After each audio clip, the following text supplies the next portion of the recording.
doing it blindly and you're not there for certain things, certain events, certain things that matter, she has every right to complain. She has every right to say, hey, you know what? You're missing recitals. You're missing parent night. You're missing important things to watch your kids grow up. Okay, now you have to structure it differently. Now you have to step back and go, okay, I can't miss everything, right? But I can be there for the important things. I think that's the communication part that you really need to have with your significant other. And I think once you have that, she ain't calling you to say why you working late. My friend's a lawyer. He says every time I call him, he's in the office. I go, bro, don't you go home? Like, don't you have your wife? He goes, bro, my wife loves the life she has. She knows she only sees me Saturday and Sunday. She don't even say nothing during the week. That's it. He's in court cases. He's this, he's that. She don't even question. She just goes, what time do you want dinner ready? Like, what time do you think you're going to be home? That's it. Because it's understood that, she doesn't work.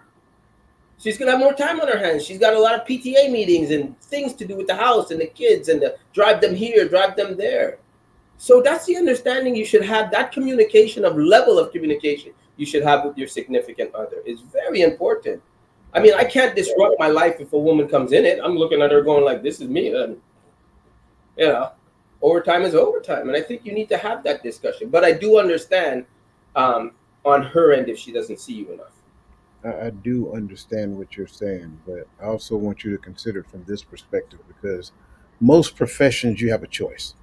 Most professions, right? When you start talking about the military, you don't have a choice. When they say you're working late, you're working late. And it may happen at 4:30 in the afternoon when Yeah. your spouse is expecting you to be home in the next 30 minutes. So you'll end up making that phone call and say, hey, I'm working late. And she probably had dinner plans and all kind of other stuff that she never informed you about. Like, these are the very difficult conversations that soldiers have to have with their spouses. And at the end of the day, we want them to understand. Is it a challenge? Absolutely. We may end up missing a child football game, a basketball game, or whatever the case may be, because we have to work late. I get it. I think out of the four, well, Yeah. not think. Out of the four kids that I have, I've seen one born. That was it. Because every time my wife gave birth, I was gone. I was either deployed, I was in the field, whatever the case may be. And if I was in the field, we tried the best we could to get out of the field. But I was the only person in my squadron with my MOS at my pay grade. So what does that make And did me? she understand that? Well, she did understand it, but she didn't Okay, understand. cool. She She did or understood. she didn't? until it happened. She Plan A destroyed. she understood that, but she didn't understand Yeah. it. Yeah. She understood it in the midst of conversation. But she's a teacher. So she'd be at work, she'd see fathers coming up there spending eating lunch with their kids and whatever, and she said, such and such came up there. I'm like, well, I'm not such and such. Like, if you come to work with me, you'll see as soon as I walk out the office, you got like 5 people calling my name because they need something. That's a whole different animal. When you're the only person in your organization at your pay grade of your MOS, you are a necessity. Like, I would get, well, I say I would get tasking. My organization would get taskings, and there's no secret who they were tasking. They would task my MOS at my pay grade. Like, come on, man, why didn't you just put my name in op order? So those things actually Mhm. happen. And unfortunately, you got to make adjustments. And those adjustments have to be articulated and articulated at the level of understanding and compassion. And you got to Right. realize sometimes some people emotions just take control and they don't want to understand. Don't want to understand. They're not even making room for the information. So, hey, going back to what we said before, the plan you start with isn't always the plan you end up on. Yeah. In the military, I think one thing that's like Coach said and Vic, we talk about sometime in the military is very different. I mean, there are certain things that you just don't have control over. Like Coach said, if you find out at 4:30 in the afternoon that you got to work late, well, you just find out at 4:30 in the afternoon that you got to work late, and you just work late. If you get a phone call at 3 o'clock in the morning, tell you that you got to be in at 4 o'clock because you got to do a urinalysis, like, you got to answer the phone and you got to come in. Like, these ain't optional. These ain't like you like, nah, boss. I come in when I want to. Heck, you can't even just call in. You can't even just say, hey, look, like right now, what I do if I don't come in, 9 times out of 10, I've already pre-planned. But if it's something that I don't plan for, if I get sick or I'm just like super tired or not anxiety, but my insomnia is acting up and I don't sleep well at night, I can text my boss at 6:30 in the morning and say, "Hey, sir, I'm not coming in today. It is no issues." If I'm in the military, I got to get up in the morning. I got to go see First on Dwyer. I got to look First on. I'm sick. I don't want to come into work. Okay. Oh, and then I got to go do that. And then before then, I got to go tell my platoon sergeant. I got to go tell Sergeant Vic, my platoon sergeant. You know what I mean? So it's a chain of command that you have to go through. And then I go see a medical doctor, and the medical doctor got to tell me that I am unfit for duty and that I am sick enough, and then they can send me home. So in the military, it's a little different, and things work differently than they do in the civilian sector. So I know sometimes when people listen to us and they may hear us talk, they like, well, the military this and the military that, or they don't understand sometimes how we think about things. And it's because military is a totally different animal. You know what I mean? Like even in the scenario Coach was talking about, if you want to be around your kids and you deployed and you're gonna move from state to state to state, well, in 18 years, we don't live in the same city, so I can't see you. So it may be better for me to bite the bullet for 18 years, stay with you, be around my kids, and then roll out after. Just being honest. So would you say it's a miscommunication on the woman's part that she doesn't understand what's required in the military? Nope. I don't think anybody understands what's required of the military until they go in. Unless you're I think men do it too. I think even men who get married, they think that, like Coach said, during the conversation, it's understood. But when they get them orders and you come home and you tell your wife, look, I'm gonna be gone. We leaving in 6 months, and I'm gonna be gone for 15 months. And you're gonna have to watch all 3 of the boys by yourself. Totally different conversation. I totally agree with that. That's why I always stand behind not being married when you're in the military. Yeah. It's just not a life. It's like being married to a rock star. Just don't. Because it can be challenging. You're missing too much on a life. Too much on a life. But you don't know. And you can't make up time. Right. Yeah. You don't know what you don't know. Yeah. You know what you don't know. We said this at the right young age of 49, 47, so forth and so on. Mm-hmm. Tell me that at the age of 20. I wouldn't even have listened. Right. I probably had some of these conversations. You know what I mean? That's why I said I would be single and popping them out in different countries, boy. Wow. Yeah. And I know what you saying? And I know we're talking about a man's word, and we've kind of shifted a little bit, but I'm totally fine with that because I think some great conversation came about that. And because of that, I don't think we shifted. You didn't? Okay. No, I think we're still in the same space. Mm-hmm. Okay. I want to get to this question from Ennis Williams. This comment. She said the most important thing you can do is spend on kids time. What do you guys think about that? I know there's balance. I know we talked about keeping your word, different things like this. But since we're talking about it and we're already here, is that the most important thing you can do is spend time with your kids? The most important thing you can spend on kids is time.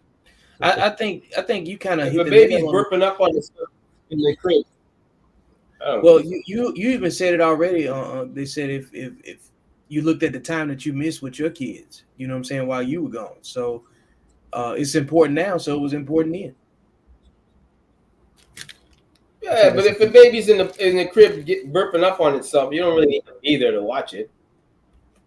I mean, what are you gonna do? Wipe it? It's a it. Yeah. He made it it. Nice to see, and it's cute. It is still a it. And it's cute. But and that's why his internet messing up. The baby's gonna say because he called it a it. Messing up on purpose. He called the baby it. And he got instant karma. Yeah. As soon as you call it, YouTube like shut it down. We don't want to hear that. The universe there's certain periods that's a developmental time within kids' life. Yes, you shouldn't miss everything, but the kid should understand the life you lead. I mean, if you're a jet pilot and a pilot, they know that how that's. If the mother don't understand, your mother has to correlate that. Yeah, if the mother don't your understand, wife has to explain that. Will understand it. I think that's a vague statement. Okay, but I think that's a vague statement. First of all, I just think that certain things you explain. Go ahead, Coach. I think that's a vague statement. First of all, like in theory, yes, I agree. I find no fault in that statement. So I want to make sure I'm clear by saying that. But I also think that that statement does not take into account the totality of the situation. When you have different socioeconomic statuses, as a person who is living check to check, person who is trying to make sure that the light stays on, person who is trying to make sure that the food is on the table, Yes. you can't tell me that the most important thing that I can spend on my kids is time, because at the end of the day, the most important thing that I can spend on my kids is that check that I'm actually getting from my job to make sure that the lights stay on, make sure that they eat, make sure I got clothes on their back and all that other good stuff. Go look at the TV series Good Times. I think that's the perfect depiction of our community. But again, it's at the lower socioeconomic status. Fast forward, what we have to realize that sure, in our older ages, we may have progressed, but still there are people like that. So there are certain things that I don't mind giving vague statements, when it comes down to, like, and I don't know who Charles Augustus, well, yeah, I do. So old dead guy quotes, that we call them, right? So when we start bringing up old dead guy quotes, that's great, but you also have to put it into context. When you put it into context, we have to realize that every statement doesn't apply for every situation. That's just like I give you a perfect example, like Republicans, and I'm not trying to turn this into a political debate. Republicans like to use the concept that everybody can pull themselves up by their bootstraps, right? Everybody can make changes. I agree with that to a certain extent, but I also agree that you also have to look at the system that they're caught in as well, because some people exist in a OODA loop of confusion, and it's very difficult for them to move themselves out of it. And then the children that are actually born into that system are adopting those ways, and then they put themselves in that as well. Now, for that particular area, that's the rule.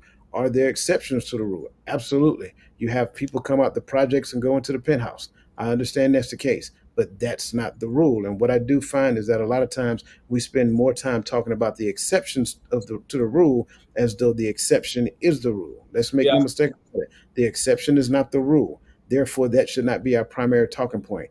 Again, I agree with this statement, and I want to make sure I'm stressing that. But this statement is not a cookie cutter response that applies to everybody's situation. Exactly. I Appreciate it. agree with that, Appreciate it. coach, because I don't want people to think, oh, time is invaluable with kids. But what's more valuable, the roof over his head, or me watching a baseball game Yeah. with him? I mean, I get know. all of that, man. All good stuff, man. Ennis, appreciate you for the comment. All those good things. Real bravado. Appreciate you stopping by. Walt, always good to see you. Walt says, hey gentlemen, time is a resource that can never be replaced. Time with your kids is valuable. That's also a true statement. But ladies and gentlemen, welcome to the show, Mr. Christopher McClellan.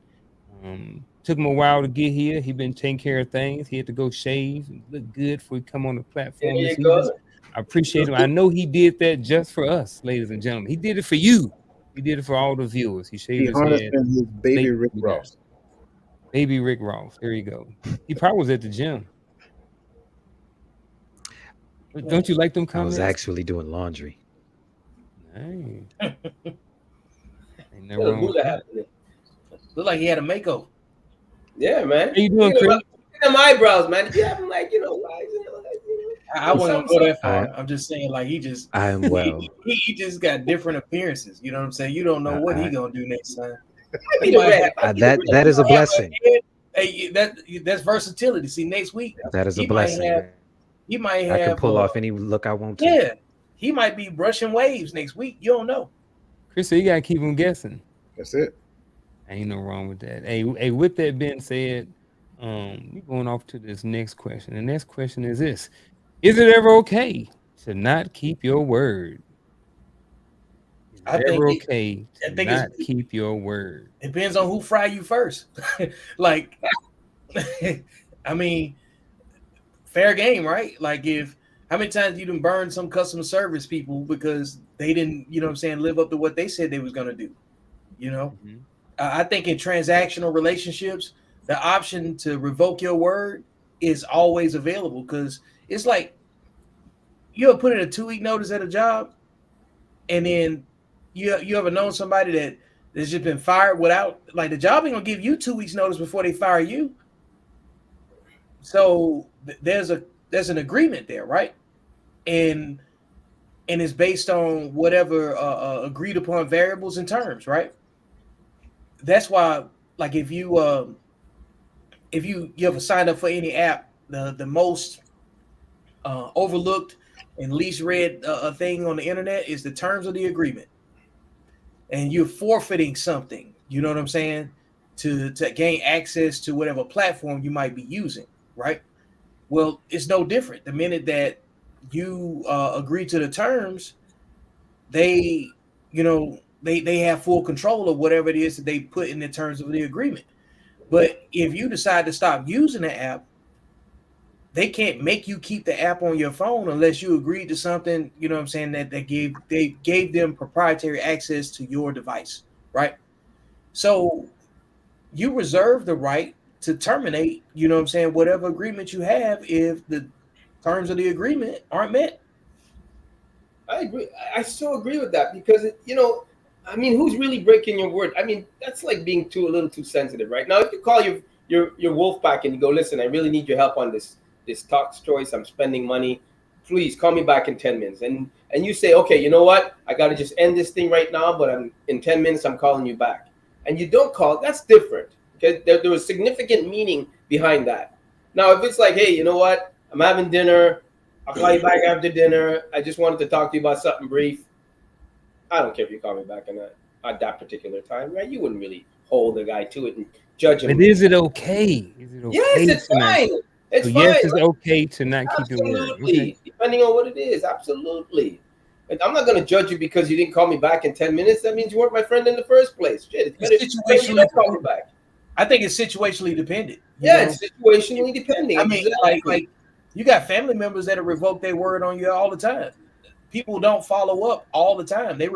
Other people have no problem revoking. I don't care about other people. I care about us. I get it. Men.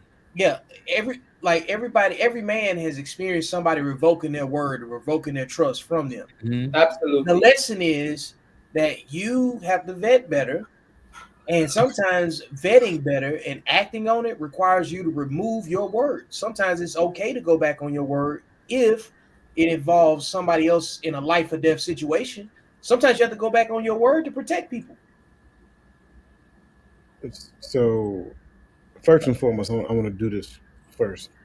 In Enos's statement, and you put it up earlier, Ms. Williams, I want to make sure I wasn't necessarily responding to you, ma'am. I was using your statement so that everybody else can have a clear understanding. So I can appreciate your question. That's why I wanted to make sure I stressed that I agree with this statement. So everything I said wasn't directed at you. It was just that I don't want everybody else in hearing this to assume that this was like the norm because I've heard it so many times. So that's what I was saying. So no, I definitely. I think we're good there. But again, I just want to stress that it wasn't directly. Everything that I said wasn't directly at you. To your question, Uncle Junior, I think it's a very very simple answer. Is it okay that me, not keep my word? The answer is no. It's not okay that I don't keep my word. However, comma, are there situations where I don't keep my word? Absolutely.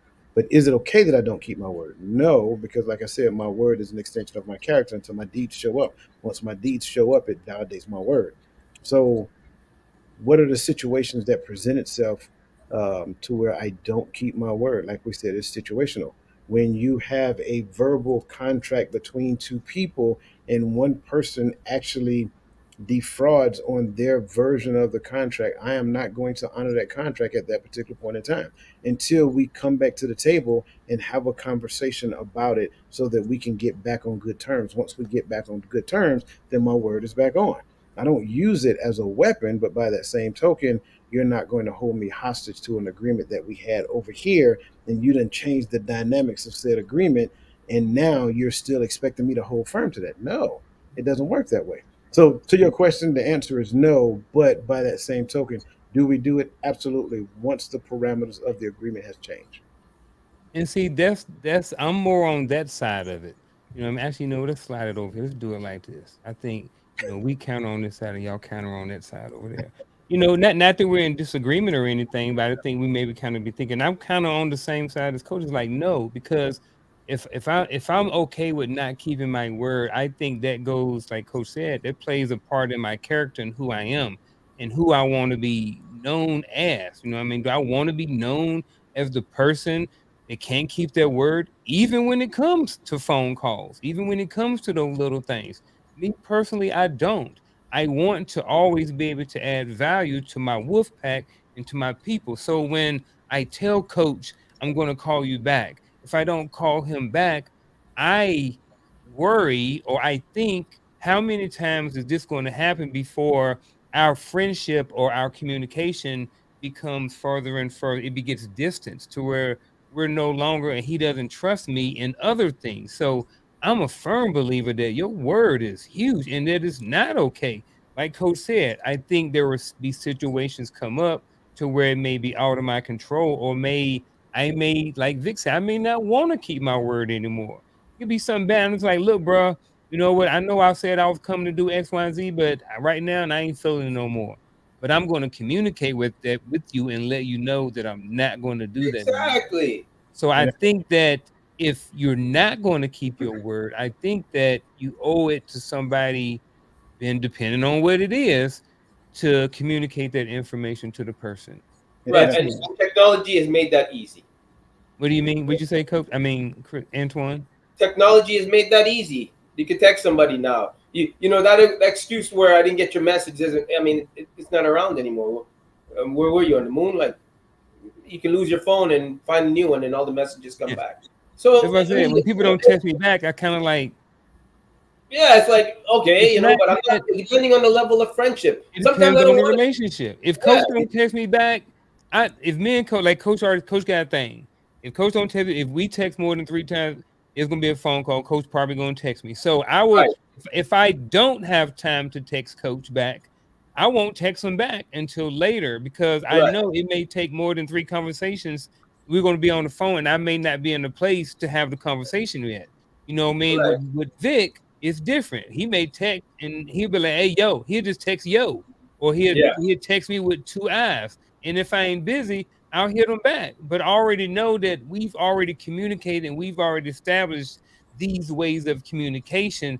So we already know. I know if Coach don't text me back, I know Coach busy. I know if Vic don't text me back, he busy. But some people, if they don't text me back, it's because they just don't want to. Because every time we communicate, I'm the only one who's calling. I'm the only one who's taking the initiative to make the conversation or to have the relationship. So I know that it's more so, at least in this time period, maybe I'm more invested into a relationship than the other person is. And it's okay for me to take a step back and be okay with not communicating as often, because I don't want to feel like my relationship with anybody is one fold. And I think the piece to add to that as well is that, sure, my word, the extension of my word, I'm accountable for that. I think too many times what people try to do is hold you hostage to your word as well. I agree. I think the other side of the relationship has to give you the space to realize that you're human. If Garfield texts me, if Vic texts me, whatever the case may be, and at the end of the day, um, at the end of the day, I missed the mark, or I'm sorry, if they text me and they say they'll call me shortly or whatever, and then they don't call back. When he calls me and say, "Hey man, I know I was going to reach out to you. I apologize," I automatically say, "Man, it's okay. It's not that serious. That's just me." I It's don't about intent.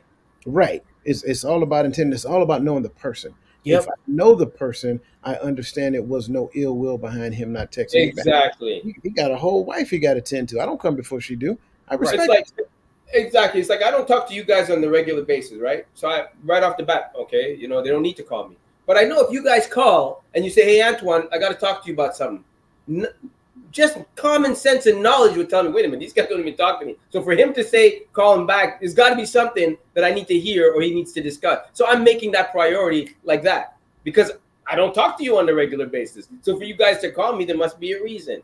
Things like that. Like, I would use my judgment. If I tell my friends, oh, Vic goes, "Hey, you know what? Hey, Vic, I'm drawing from A to Z." And Vic says, "Okay, I know A to Z Antoine's drawing. So I know if I text him in between there, he ain't seeing the text.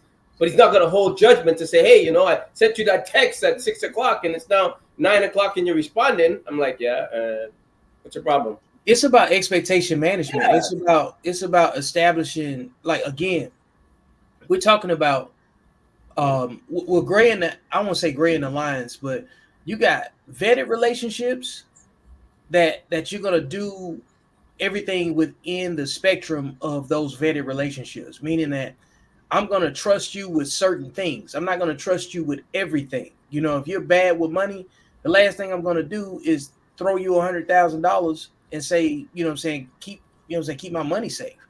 Now, I might be able to trust you to keep a secret, so I might throw it in a safe. You know what I'm saying? And keep the key, but keep an eye on this. You don't need to know what's in it or nothing. You just need to keep the secret. You see what I'm saying? I think you have to compartmentalize people the same way. You like I anticipate more people not keeping their word than me not keeping my word.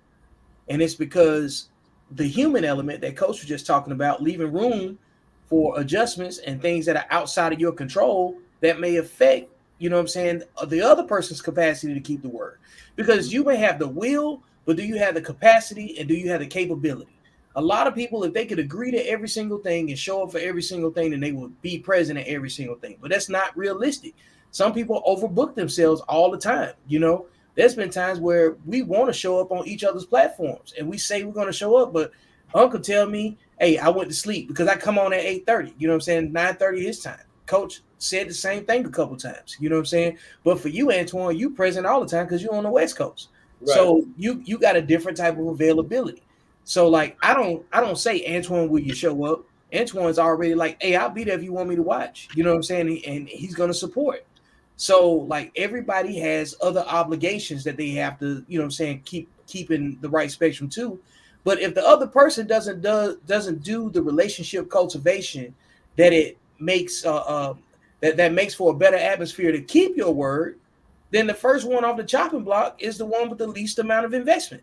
That's just what it is, you know, and it's sad to say it that way, but until you become more visible, more present in the other person's dialogue, conversation, and regular, you know, like access to them, it's going to be hard for them to kind of count on you until you're consistent too. So a lot of times when people don't hold their word, the relationship usually doesn't have the connection that the other person thinks it has.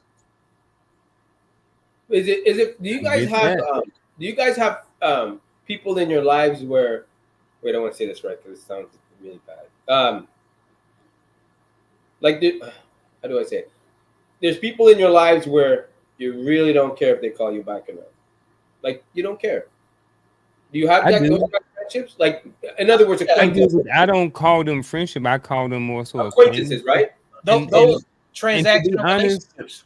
Transactional, and sometimes those people are, what's the word? Sometimes those people are relatives. I'll put it like that. Sometimes those people are relatives, right? Really? As in family? I think, huh? As in family? When you say relatives, as in family? As in blood relatives. Wow. I don't think that all relatives are family. But that's how I believe. Just because we're related doesn't make us family. That makes us relatives. Like there are people on this podcast that I consider more of my family than people that I'm related to, just because of their relationship. Just because we're blood. I mean, if you want to go all the way back, at some point, we're probably all got the same blood at some point. So it is what it is. So blood doesn't necessarily make us family. That makes us related. Makes us kin. Wow, really? It's amazing. I wasn't raised like that. That's incredible. I know, but even though you've been on the show, but anyway, we've had a show like that. You can go back and look through the Rolodex of like that, family versus friends, or family versus. Oh yeah. That was a good one. That's a previous episode, by the way. You know, we probably need to have another one of those, maybe one day. Follow up. The follow up show, but I got off track and I lost my train of thought. But couple comments. Roland had said, so cuz others do it, it's okay. But I think we kind of cleared that up. Yeah, that's extreme. And then Charlotte Ann had one. So how do you build trust if you don't keep your word? So what do you guys think? How do you build trust if you don't keep your word? And I think we kind of may have already hit it, but one or two people go ahead and hit this if you want to. Depending on who the person is. I don't care if I don't build trust with you. You don't play a significant role in my life. I don't need to build trust with you. I think that's simple. But if it's somebody that is important in your life, how do you build the trust if you do not? Because we're going to have a rapport.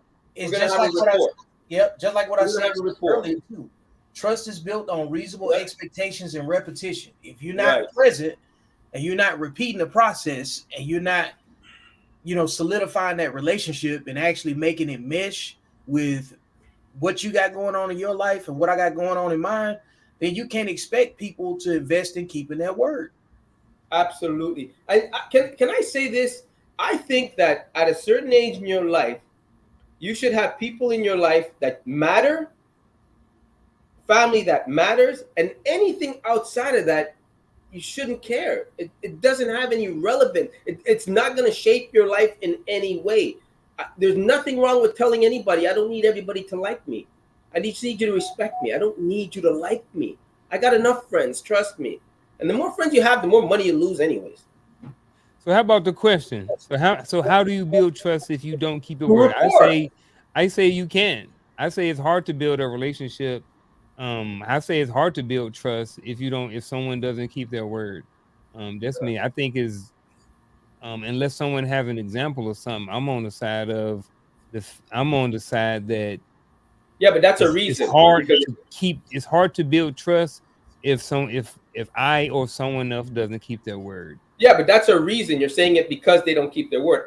I'm looking at that question from how do you build trust with somebody you just met, like you guys. I've built up trust with you guys over the time of doing the show. That's an honest back and forth exchange. For me, I could trust you guys. I feel that I can at least, right? But now, if none of you've ever kept your word and all this and that, you didn't show up, I'm the first to say, well, hey, why is this guy on the show for? I'm the first to say, no, it's not worth it. But over time, I say, okay, you know what? I could trust Vic for this. I could trust Coach for this. I'm good. That's why I follow them. That's how I look at it. I have a two-pronged approach to this question because I think it's a great question. The first and foremost, trust is built through transparency. That's what that is what the tenets of leadership will have us to understand. Trust is built through transparency. So the more vulnerable I am, the more open I am, then it gets to the point to you start trusting in me. But the second part to this question is that you were never supposed to trust me in the beginning. The Bible told me to trust in the Lord, not you. Amen. There you go. Well, I ain't responding to that. I like that one. I missed that one. Can you say it again? What did you say? I missed that one. What did you say? Said trust in the Lord, not man. Oh, okay. It says trust in the Lord. That's what the scripture said. With all that heart, and lean not into your own understandings. In all your way, acknowledge Him, and He will direct your path. Yes, sir. Y'all ain't know Coach was raised. You ain't know I was raised in church. Oh, I know. Hey, God really knows what you're doing, anyways. You know what I mean? God knows what you're doing, anyways. I mean, He knows.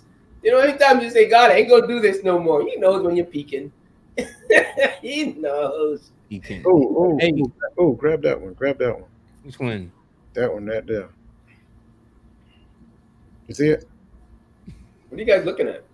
I'm gonna grab them. All right, so I'm gonna run through these comments real quick, and then we're gonna jump to the next question before we end up What are you guys looking at? Charlotte Ann. You talking about Charlotte Ann's? No. Oh, the other one from our Facebook. I just seen her. Yeah, I'm talking about the Enos. Okay. I just seen that one. Oh, go back. Charlotte Jordan, appreciate your comment. There was a time when your word was the best credit you had. I remember that. I'm still guilty. I am not perfect. I still struggle with this. This was a huge problem for me years ago, but I still do struggle sometimes with holding people to their word. That's just me. Grego, appreciate you being here. Back to Roland. Roland not here today, but he in the comments. Appreciate you being here, my brother. Chris, I guess he was having technical difficulties, so he's been in and out. He'll pop up, but he's not here. Tried to have him on. Wish we could get his words, but we couldn't. But still got poor man Dr. Phil here today. He said I get situations, but when I told my grandkid that I was going to get him if he did it again, I had to be a man of my word or they try me. That's true. When you're raising kids, you don't want to back down and tell them you're going to do something and you don't. It'll mess up teachers and stuff like that too. When you say you're going to do something in your classroom, you got to follow through. I like that too, because that's relative to your position and your stature. I think some people are not afforded the opportunity to not honor their word. Yeah. Like a pilot you know what I'm saying, can't say oops. Yeah. That's way different than Air a traffic controller either. air traffic controller. Gotta honor their word that they have to verify, check. You know, in some positions that are not afforded the same margin of error. So your word is relative to where you're at, you know. Yep. So And you have to take Hey, accountability for your words, what comes out of your mouth. You gotta yeah, own it. man. Hey, You know, poor man I Dr. never Field did that. again. Poor man You know? Dr. Field again said, "You not pay your bills is keeping your word, and it reflects on your credit." That's true. Don't pay your bills. Watch what happens. Grego, appreciate you being here. Ennis again. Political. Donald Trump has such loyal. How Donald Trump has such loyal followers? What do you mean how? everybody's like the like-minded people that get behind him. They got their own set of morals and principles. I think whatever your word is relative to your morals and principles, you know, and everybody's not going to agree. I think that we look at it like this: the world isn't perfect, people aren't perfect, situations aren't perfect, and everybody ain't going to agree. You can't have it both ways, so you can't expect to go through life thinking that everybody's going to confirm your bias. That's just what it is. And be careful. Thank The you. race is going to be between Donald Trump and DeSantis. That's what I'm saying right now. You guys think he has no? Everybody thinks he's just. Let's see. That's all. Hey, we talk about that we talk about that on your show when you start. Ain't you, Yeah, no, we can talk I about that think on Antoine's show. no. You should do a painting of Donald Trump, Antoine. You should go in there and Pay talk me about enough. it the whole time. Pay me enough. It's done. Done. Yeah, he said, "Pay me enough." Pay me enough. Hey, It's done. I'm good. hey, I live with that. Charlotte Jordan said can't argue with Coach, so she obviously she's agreed with what he said too. It's gonna be the last. Nah, man. You know what? Y'all do true or false, or y'all want to go to this question right here? Which one y'all want to do? You're the leader. Both. Wherever you go, we Let's follow. do it, man. Man, we had 13. We ain't got a lot of time. So all right, so let's do this real quick. Let's do this. Because we want to add some solutions. So what are some challenges men face when trying to keep their word? We may have hit a lot of them already. Seems like it, but if anything that we hadn't hit, feel free to jump in on this before we hit a couple of these true false questions. And when he says he's gonna do it, I think is a main one.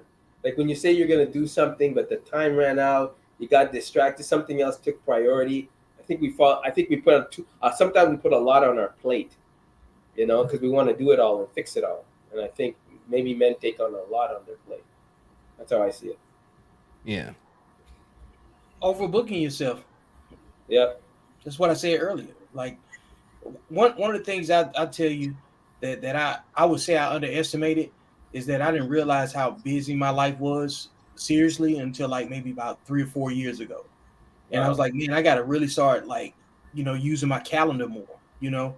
Never thought I'd get to a point in my life where I need a calendar because you know, like for a better part of our lives, you know, through a good chunk of our adult professional lives, we was in the military. So we knew exactly where we were going to be and the confines of, you know what I'm saying, what our calendars was already mapped out. But when you got to start structuring yourself, that's a little bit different. And then you're handling like your admin and then the admin for whatever it is that you're working on, you know, and that's relative too. And then some of that stuff, like you'll box yourself out. You end up missing lunch, you end up missing meetings, you end up oversleeping, you know, you become you know, like a little bit more erratic than when you want to be. So I think schedule conflicts also interfere with people keeping their word, which goes back to overbooking. You got something, Coach? He there looking, but he ain't saying nothing. He might can't see. All right, yeah, can you hear me now? I can hear you. Yeah, man. I don't know what happened just now.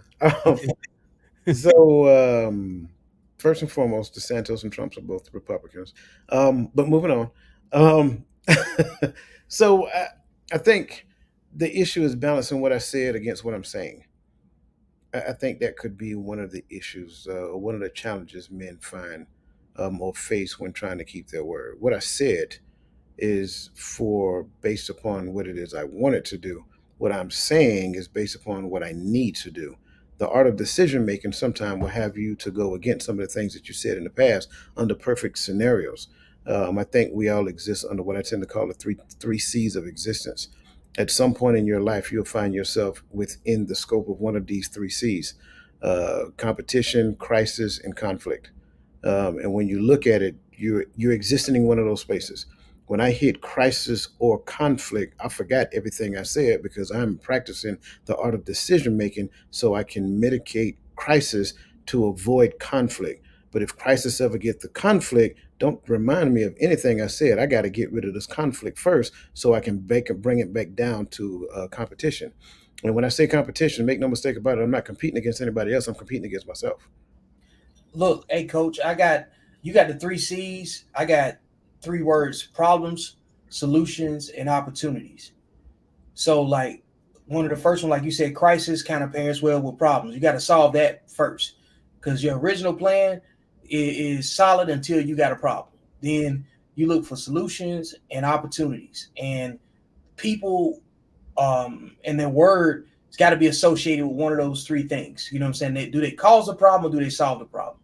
Are they a solution oriented person or or do they provide opportunities? Because if you get the problem solved, you're gonna have more solutions and more opportunities. Right. If you got a person that causes the problem, it'll stop you from getting to the solution and stop you from getting to the opportunity. So I think it's twofold. You know what I'm saying? That those things can play against themselves, and human beings fall into one of those three categories at all times, or all of them. So you may have somebody that can solve problems. You may have somebody that is just the solution oriented person solves problems, right? And also creates opportunities, or at least just puts out the fire initially, and now you can see better and you can create opportunities out of that.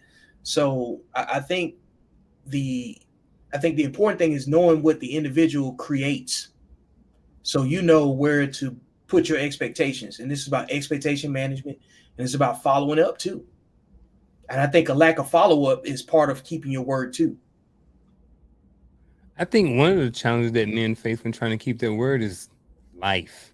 You know what I mean? You know, we all kind of talked about it at some point is life happens. There are things that are going to come up in our life that's going to take priority over something that we already gave our word to. You know, I've already given my word to Antoine or Vic that I'm going to show up tonight at Code Talk at 9:30 Eastern Standard Time. You know what I mean? 9:05, I may get a call from Charlotte Jordan saying, "Hey, son, look, this is what's going on in my life," and I may have to deal with that.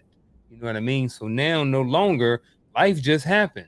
I may still be on the phone or dealing with the situation with my mom to where I can't get back to Coach. I can't get back to Vic until 11 o'clock Central Standard Time. Well, I'm not calling Vic at 11 o'clock at night. You know what I mean? There's a time limit into when I can call people.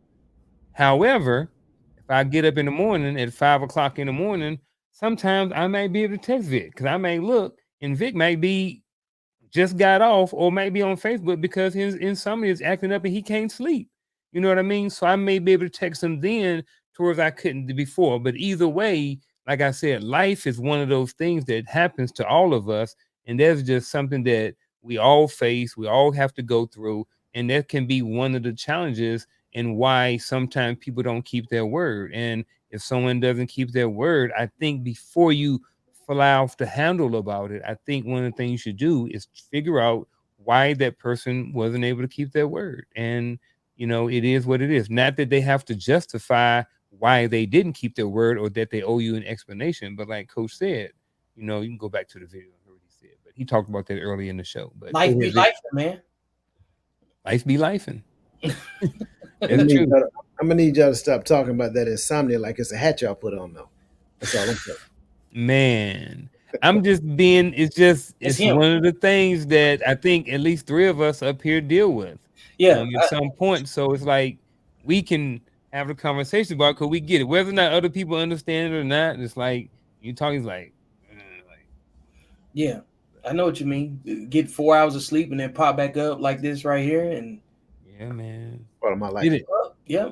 I get it. I might have some. So all right. So Jimmy, ladies and gentlemen, what we're gonna do? We're gonna do true and false questions right now. Last week, most of our questions were false. So this week we'll see if we have any true questions in here. So the first question, the first true false question of the night, and if you're in the chat, feel free to jump in, hit your true, hit your false, put your response in if you feel like it.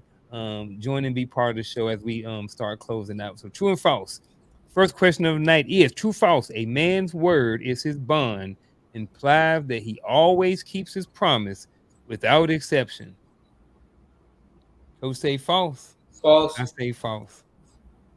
Yeah, we just talked about that. There are going to be some situations like life to come up that I can't keep my word. You know what I mean? It's not my intent. I'm not doing it on purpose. I'm not. And I think if you're the type of person that goes in it with like, you know what, I ain't going to do this, or you go into it with a negative attitude or a bad disposition to just do something and not call somebody back on purpose, then I think that's a whole nother thing. We're not really talking about those people, but there are people who do that, you know, women out there and dudes out there that curve people all the time. But Antoine, would you say false? Yep. Only a cis believes in absolute, in the words of Yoda. All right. True, false. Trust and reliability are crucial factors in building strong and lasting relationships. Trust and reliability. Yeah, I'd say true to that. That's a true for me. Yep.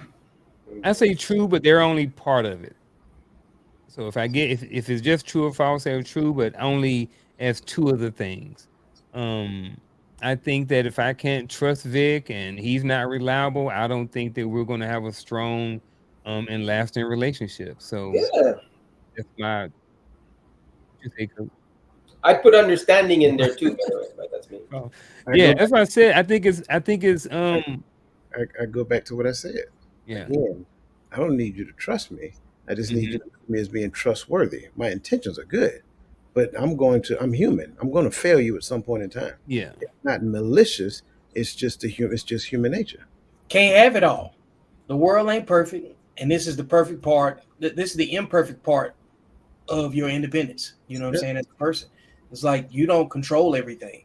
Like ideally, if everything was perfect, this wouldn't even be a conversation because everybody would live up to the word that that they say to everybody, and all conditions would be ideal. But it's not like that. Something can change. Like we still waiting on. Like think about it. Antoine said he was going to paint something for us almost 2 years ago. You see what I'm saying? I just want you to know, I thought about that. I swear to you, I thought about that today. And now I'm prepared because I finished what I was going to do, which I will reveal next week on this show. What took me so long with this thing. Hey, you heard him. Hey, that's his word. That's my word. That is I finished this thing and I'm revealing it next week on the show. My word is you guys are my next project. Clip that. Clip that right now. Give you my word. The title of it is The title of it is what? Pink Flamingo. That's what he's going to unveil. He's going to unveil the pink flamingo, Antoine? That's what's up. Wait till you see it. You'll understand. So yeah, I told you. Yeah. A man's word being his bond is a true false. A man's word being his bond is a concept that only applies to men and not women. True. And I'll say this, it's true only because by popular acceptance. Yeah. Like I think every person that is an accountable adult should ideally live up to whatever they say they're going to do. But that goes back on to what Coach says. Like, it's not that he don't trust anyone. He just looks at people's trustworthiness, and you have to put people in a box. So it's true with restrictions because nothing is perfect. Even if you go back, anybody ever seen The Godfather? You remember Vito told Michael Corleone? He said, women and children are allowed to be reckless, but men cannot afford to be reckless, So if anybody has to keep their word, it's expected it's expected for it to be men. So anything else after that is like a plus. So, I think that it's more important for a man to establish his trustworthiness, saying, than anybody else. I agree with that. Nothing further to add. Nothing further to add. Agree. Moving along. Keeping commitments, true or false, keeping commitments and honoring one's word is essential for maintaining a positive reputation. False. With strangers, yes. True. True. What you mean with strangers? Because Why does it pertain to strangers and not family or friends? well, because you're honoring. Everybody knows who you are. When your family and friends are so close to you, they know how you are. You know, they know you. It's a different. So are you saying that you honor more commitment with strangers than family, or that because you are a family, they should accept you not honoring your word? There's more grace when it's family. See, that's the exact problem that I have, and that's the exact reason why I separate family from relatives, because family expect you to give them grace just because we're family. That's freaking BS. You give me, No, I I give you believe grace. that. I give you grace because you've shown me grace and you're respectful and you treat me as such, not just because we have the same bloodline. No, You that's don't get a different. pass because you have a bloodline. But it's the relationship I'm talking about. I'm speaking in general. The relationship is what I'm talking about. I give family grace. If the person in the family is considered my family and not just a relative, then there is the relationship there. But if we don't have a relationship and we're just related, I don't like the fact that a lot of people, because we're related, like to take advantage of the fact that we're related But and the that's again fact that we're situation. family. It goes beyond genetics. But that's again situational. So I'm just saying It in is. general. In Yeah. general, my family gets grace. In general, I mean, Yeah. it depends on who. Like, you know, some of them I don't even know because they don't live here. But in general, they get a certain grace. I don't think And this. and you know, I don't think this has to do with Huh? anybody else. I don't think this has to do with anybody else. I think, Yeah. Antoine, if you consider yourself like you consider you're an artist, right? This has to do with you, not anybody else. So when you look at it, keeping commitments and honoring one's work is essential in maintaining a positive reputation. You don't want to tarnish your reputation in your professional field. yeah, It has nothing to do with anybody else. yeah, Family, exactly. friends, whatever, totally irrelevant. That's it. That's what I'm like. Me extending grace to Yeah. you is because of you. That's It's how I look at it. right. Me extending grace to you is not because of you. It's because of who I am and who I'm called to be.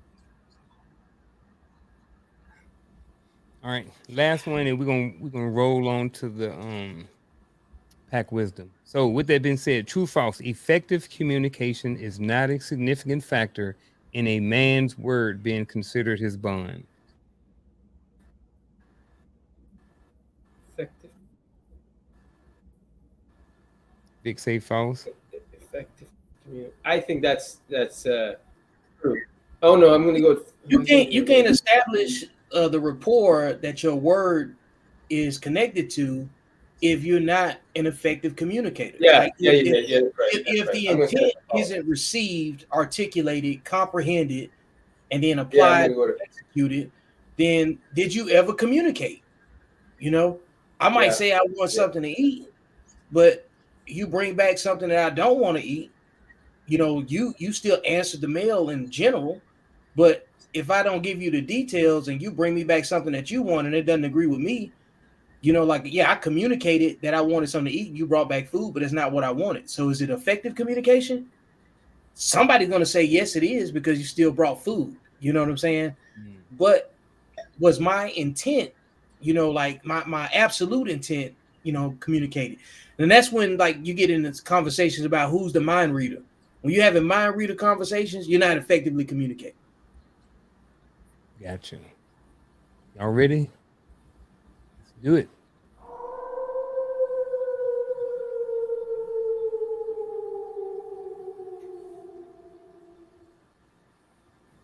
Look, hey, the best way to see Men of That Word is to tune in on Wednesdays to Elevated Dialogue. You know, we show up every week, and it's about commitment, consistency, and repetition. We've been doing this as a trust exercise, which is really, really cool, as it matches up very well with tonight's topic. In order for you to build a rapport and trust that is associated with the bond that is your word, you have to be consistent and you have to show up and be useful to other people. So if you want your word and your reputation to precede you, then you do the work that's in front of you and you build the relationships with the people that pour into your cup, and then never work off of anything less than your overflow. And then you can create solid expectation management amongst people that trust you? I'm going to go with understanding. I think that you need to have, I think you need to have certain people in your life that know you. It's not, you keep your word to certain people. It all depends on who you're doing business with. If you're meeting a new client, meeting business, when it comes to family, because they're family. Not all family, but I'm talking about in general. And people that know you, like they really know you, they're within your circle, they're part of your wolf pack. I believe that they understand how you operate. So they don't hold you to your word, but they hold you to your word, but not necessarily to the point where it's going to damage the relationship you have. But it's your job to act accordingly and respectful of their time and their understanding to that, right? So it's not about just doing a free fall and letting them, not respecting them. I think you have to have a certain level of respect just because you know that they know you so well. So you shouldn't take that for granted just because they know you so well. So your word should hold up with them, but them understanding you so well, they won't pass judgment on you.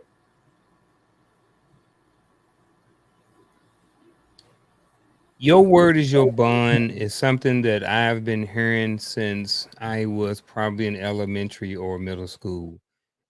If you are a man and you want to have a certain, I think that your image and how you portray yourself to the public and to the family and how you present yourself as a person or as a man is important. And I think that one of the things that is very important is, are you a trustworthy man? Can you be trusted by other men? Can you be trusted by other men in your wolf pack, in your circle? Can you be trusted at work? All of these things have to do with, or they play a part in your overall image as a man. Of course, there are other things that go into it, but your word and your bond and whether or not people can trust you is very important, because if people can't trust you, people don't want to do business with you, people won't promote you, people may not want to be your friends. So I think, me personally, that your word and being a man who can be trusted with his words is very valuable, and it's a very valuable asset that men should have.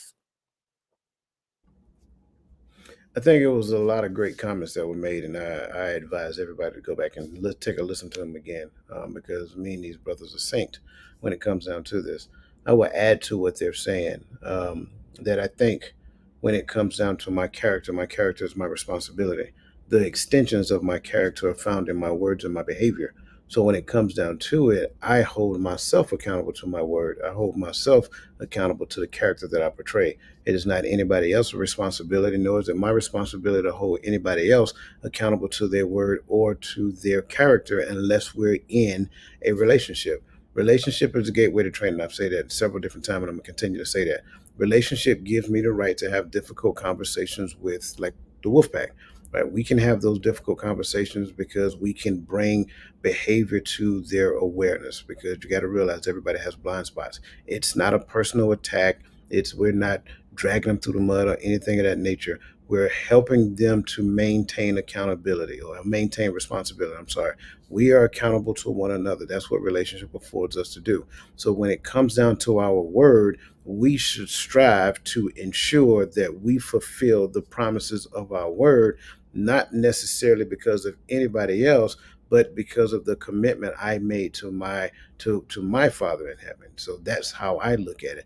Because of my commitment to him, the overflow that comes through me to everybody else is the character that I want to portray. So I present myself trustworthy. I present myself friendly, so forth and so on. And I believe that's the answer. If we get to the point to where we stop trying to put people on the witness stand because they did not meet our expectations, then we can actually have better relationships.